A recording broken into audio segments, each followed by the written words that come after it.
Alors, je suis Madame Dabo Djeynaba. Un sujet tabou. Alors, je suis à l'aise aujourd'hui pour parler de ça, de ce sujet. Pourquoi? Parce que ça me renvoie à la santé de la reproduction.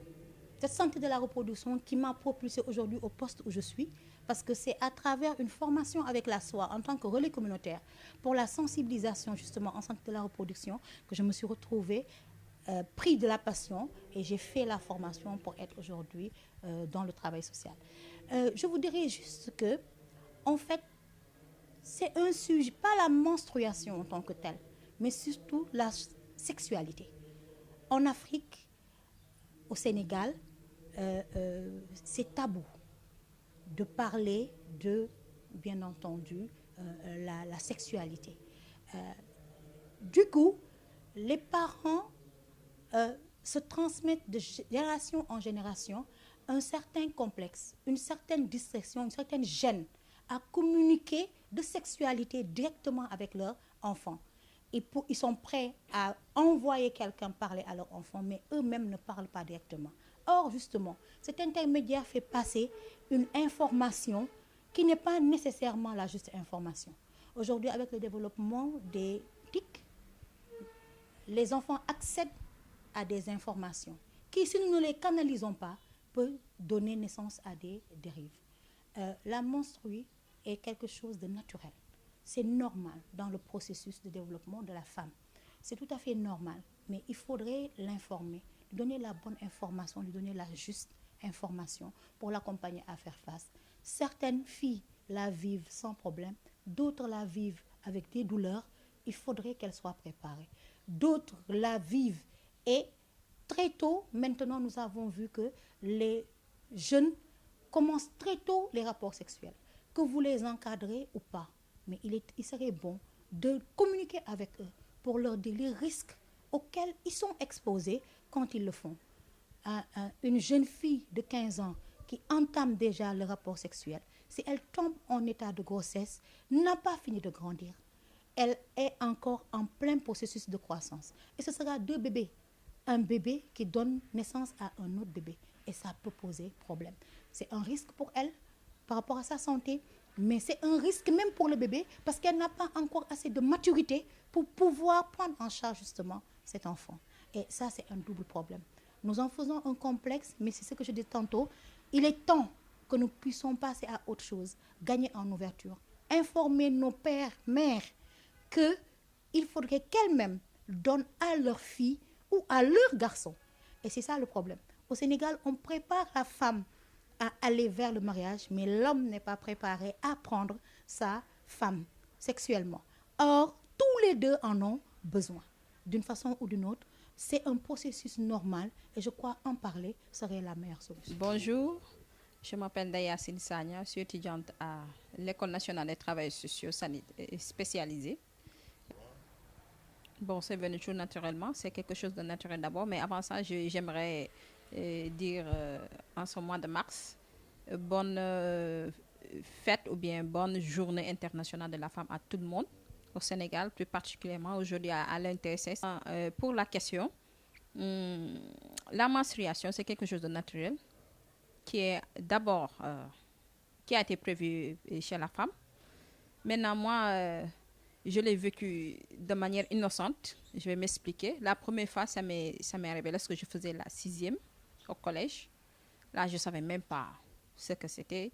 Du jour au lendemain, je vois du sang sortir en moi. Maintenant, bon, j'avais comme réflexe, le premier réflexe, prendre quelque chose, me protéger pour ne pas tacher mes habits. Après, vécu cette journée à l'école, au retour à la maison, j'en ai parlé à ma maman qui m'a expliqué comment faire. Maintenant, les menstrues ici en Afrique, je dirais, bon, plus particulièrement au Sénégal, c'est quelque chose d'assez mythique. Là, on vous dit, faites attention, n'ayez pas certains rapports avec les hommes. Et les garçons à l'époque, faites attention aux garçons par-ci, par-là. Maintenant, tu es une grande fille. Hein. Bon, tout ce mystère-là qui tournait autour. Maintenant, au fur et à mesure que ça a progressé au fil des années, là, on a compris ce que c'est comment commencer. En classe, on nous a appris les trucs d'ovulation et autres, comment ça se passe, le cycle normal de la femme, irrégulier, régulier, tout ça là, on nous a appris.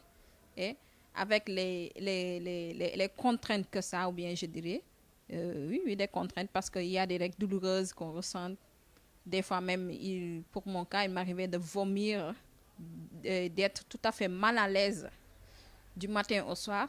On est obligé, des fois, si on porte des habits clairs, de regarder tout le temps, dire à nos amis, s'il te plaît, regarde par derrière, est-ce que c'est taché, quelque chose comme ça. Voilà. C'est quelque chose de naturel, mais c'est quelque chose de souterrain, je dirais, ici au Sénégal. Bon, je dirais que par rapport à la première fois, à l'époque que je le voyais, c'était quelque chose vraiment de tabou. Mais là, avec l'école, c'est quelque chose de démystifié, on le voit. On nous apprend cela. Voilà. On a même de petits noms qu'on appelle ça pour dire code entre filles. Par exemple, Tata Rose, ou bien, je ne sais pas quoi, Ngaïdia Doutir, ou bien je ne sais pas quoi. Voilà. Je suis en rouge, ou bien les gardes rouges, quelque chose comme ça.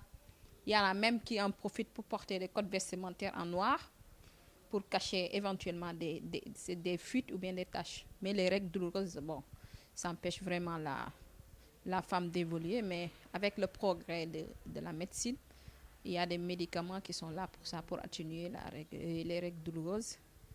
Avec aussi le traditionnel, il y en a certains qui en parlent. Si on prend certaines racines et autres. C'est Sali Koulibaly. Je suis étudiante en première année, second cycle.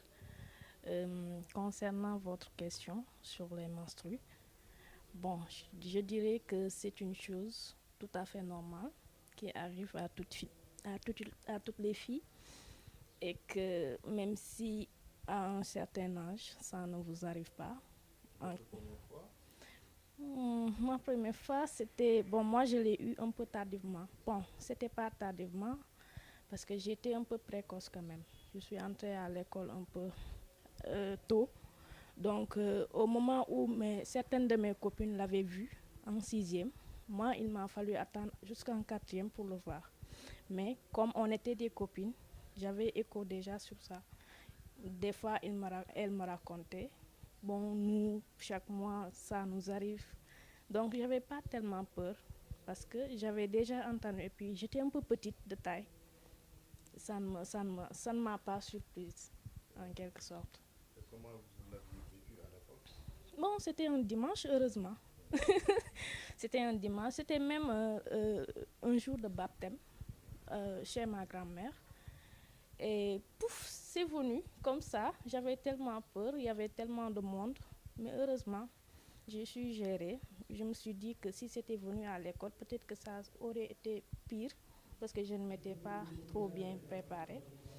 Mais alhamdoulilah, ça s'est bien passé. Après, bon, ma mère m'a dit, réjouis-toi comme tu l'as vu. Parce que si tu ne l'avais pas vu, peut-être que tu n'aurais pas pu avoir d'enfant. Il y a eu une communication entre vous et... Oui, parce qu'à l'époque, ma maman travaillait beaucoup. Donc, j'étais plus proche de ma grande sœur. Elle a su m'expliquer. Entre filles, on s'explique beaucoup de choses.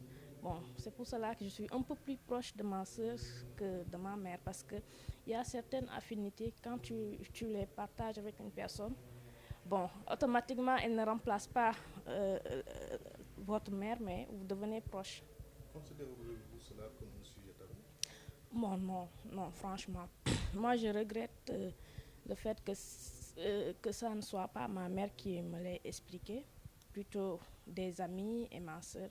Peut-être que si elle avait eu plus de temps, elle m'aurait initiée à la chose, mais malheureusement pour moi, j'ai été initiée par d'abord mes copines de classe, ensuite ma grande sœur qui m'a tout expliqué en détail. D'ailleurs, j'en profite pour dire que actuellement, elle est sage-femme. Elle est tellement intéressée par ces choses d'ovulation et trucs. C'est pour cela qu'elle a choisi ce métier.